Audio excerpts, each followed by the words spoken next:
good friend call me the other day, and she was sharing how she's just not feeling that she's appreciated in her job.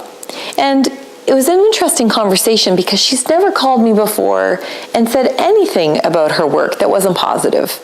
And sure, there's been ups and downs, but she's really not feeling valued right now. And I wonder if you can relate. I know I can. There's been times in my career where I really haven't felt valued, and it's incredibly deflating. You almost feel like I don't want to give you much more than what I have to, because I know you're going to take it, but I don't feel like I'm getting much in return.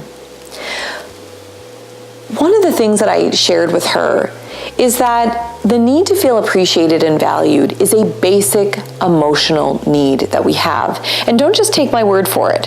One of the fathers of modern day psychology, Carl Rogers, he developed a very clear piece of evidence as to why we know that's true. And of course, I believe it because I am a recognition expert. I see the impact of organizations and teams where people are all valued and that their uniqueness is appreciated, what their contributions are seen as not just something that you have to do for the job, but that they're celebrated and success is shared. So I'm wondering if you're thinking, how do we increase a sense of value within our teams? Or perhaps you're even wondering, how do I make sure that I feel more valued without having to leave my job? Well, I'm glad you tuned in this week because we have got some really good ideas. But the first thing I'd like to share with you in this particular vlog is how you can tell where people are at. Where are they in that spectrum of feeling really valued to completely not valued? Where are they? Well, it shows up in 4 different ways. In fact, I think this is such an interesting concept that I put this in an infographic for you that I really encourage you to jump onto our website and download.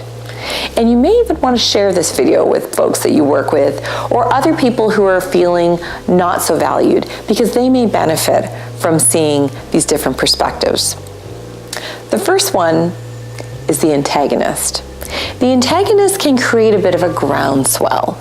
So when I don't feel valued, maybe I'm going to check in to see if other people don't feel valued. And if we don't feel valued, then maybe we're going to make sure we don't offer any more discretionary value.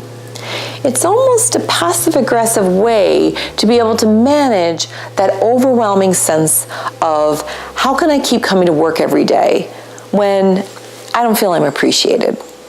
We have to deal with our human emotion and the lack of feeling appreciated somehow. That's just one of the ways. Here's the second way. The anarchist. The anarchist has a reaction. In fact, it may be those moments where they're not feeling valued that's when something sparks, that they snap, that perhaps they're bullying, perhaps that they're doing something that's very out of character. It's a more aggressive way of describing that inner sense of my need to feel appreciated is not being met, and so I will make my presence known in another way. And here's the third way. The apathist. The person who does the absolute minimum, very passive, just comes in, does their work, and leaves.